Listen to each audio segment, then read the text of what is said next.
Hello and welcome back to Cracking the Cryptic. Today I'm just considering a response we had in the comments to Simon's very interesting video about Derek Neal's new slot machine technique.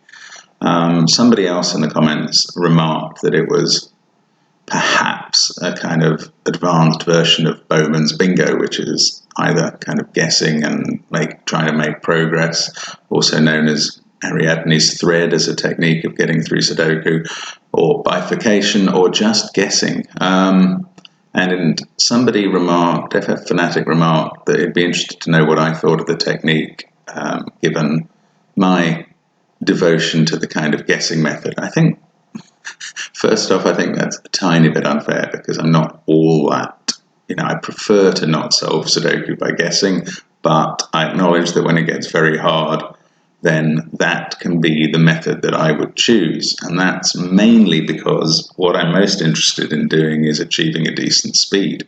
As you probably know, I enter a number of competitions and speed is key.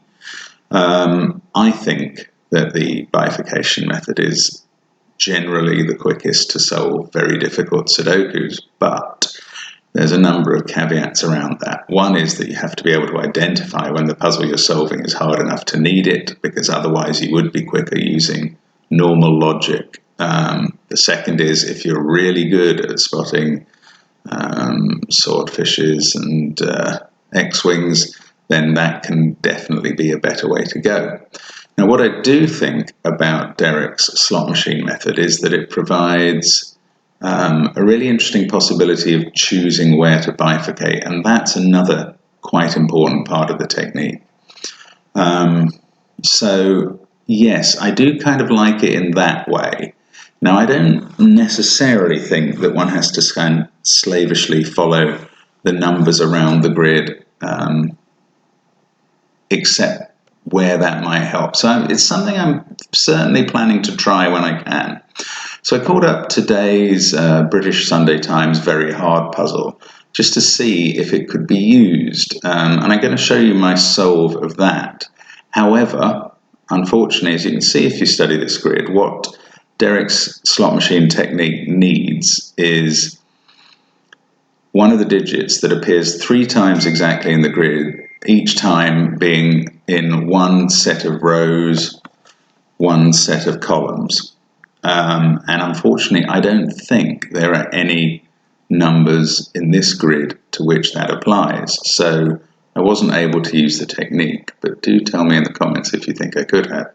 So here's my solve, and what I do, as always, is stick in any pencil marks I can find. There's a full number. From the only place in this box over here that a 6 could go is where I've just put it. But otherwise, I'm just trying to narrow down the options. I should have spotted that 8 a bit quicker. 8's then over there somewhere. And that 8 combined with this 3 has meant that I've been able to really get a fix on the central box quite quickly. 2, 9, that's clearly a pair in those 2 boxes, and pairs are very powerful in solving, so you want to work off them. Now, this is the first half clever thing I've done, I think, is spotting that 3's must go in column 7 in this top box. And that's because there's no other place in column 7 a 3 can go, because of this 3 placed and these 3's given. So that looked like it would be quite useful. In fact, it didn't turn out to be quite as useful as I'd hoped. And again, I'm just continuing. 1's here. They're not next to each other, but again, there are only 2 places in this box over here where a 1 can go. So that's been notated. And again, if you get going with 1's at some point in the puzzle, that's going to prove very useful. As usual, I'm sure you'll be able to see things I didn't spot very quickly, like that 5, which has been available ever since either putting that 5 or that 6 in the grid, and took me quite a while to spot.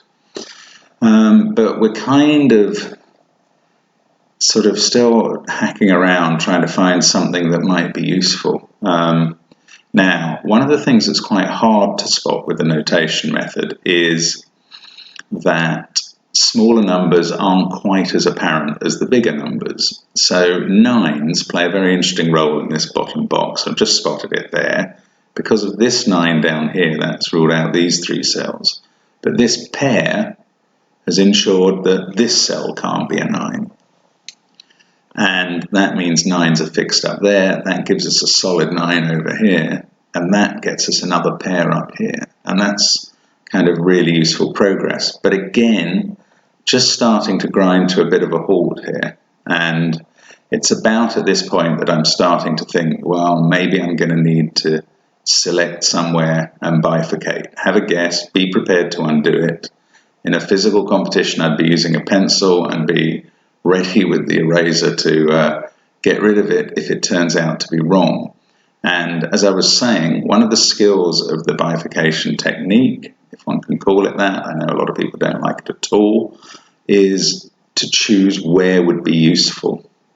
So in the end, I'm kind of studying the grid here, trying to find somewhere, either something I've missed or something that would be a really useful spot to choose to bifurcate. And in the end, I think I choose another couple of, that 4 was restricted to those 2 cells, and that should have been obvious to me a lot earlier. I don't think it actually gives me anything, but you just never know when something you're missing will give you something. So I was thinking about bifurcating here, but one of the skills is choosing somewhere that if it's wrong will get you going very quickly. So in the end, I choose this cell and try a 2 here.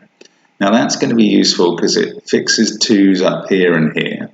But if it's wrong, then it's got to be a 4 there. That's going to fix a 4 into one of these 2 boxes. You've got a 2-3 pair would be going on up here, and you'd have something really solid to go on. So I went for the 2. As you can see, that's given me now pairs of a different nature up here, and with those pairs, this 4 was a neat little spot actually. I think it was the only thing left possible in this box, because 5-9 was fixed in a pair here, 5-9 was fixed in a pair here, so those 2 cells had to be 5 and 9, and that limited this cell down to only being a 4 as a possibility. And I think from that point on, the whole thing got quite a bit quicker. Again, there's things to spot, as always, which worked out okay. That 6 was an interesting spot, just again because I think there had to be a 6 in one of these cells. How did that work actually? 2, 5, 9, 8, 6. Oh no, in fact it was just the last possibility left for that cell, because we had 8, 2, 5, 9, 3 in the row and 1, 7, 4 in the column and 1, 7, 4 in the row. So with that 6 in place, that eventually enabled me to establish a 6 down here. And at this point, probably got far enough into the guess that it would be very surprising at this point if something went wrong. And that's quite a useful thing, because you can now sort of just make an assumption that you're probably on the right track. That hasn't always been the case. Very occasionally you get very near the end of the puzzle and suddenly you spot something that doesn't work and you have to apply the eraser or hit the undo button, whichever way it is. I struggled a bit up here, and I think I was a bit slow at this point, but now that 6 has gone in, as it could have done quite a while ago, having got that 6. We've got this box restricted to a couple of pairs, and then everything else is now just flowing fairly straightforwardly. That's fixed the 2-9 pair in the central box. And again, just keep checking for a contradiction, because it's still possible at this stage, even if very unlikely by now. And I finished off the puzzle, therefore, in something like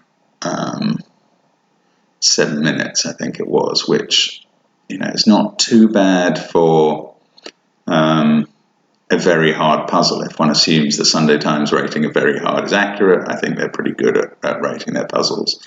It's not a great time. I might have been up to a minute quicker on paper, but again, that this Bowman's bingo, if you like, or bifurcation is, I think, the method that is most useful in trying to get a solve going quickly in a very hard puzzle. I do think Derek Neal's technique could be very useful. I certainly plan to look out for opportunities to put it into practice, and I will report back on how it goes and whether it's a real addition to the armory, as I think it could well be for a speed solver. So apologies if you're not that interested in speed solving and you prefer purely logical techniques throughout. But we like to respond to questions on how we go about solving. Simon's shown recently, neither he or I are in the absolute top rank of world solvers, but we're pretty quick for the country, so that may be useful to you. Thanks very much for watching. Please do subscribe if you like the content. Let us know in the comments what sort of videos you'd like to see. This one's a bit of an unusual one, I think, for us. And you're very welcome to Cracking the Cryptic. Hope to see you again next time. Bye now.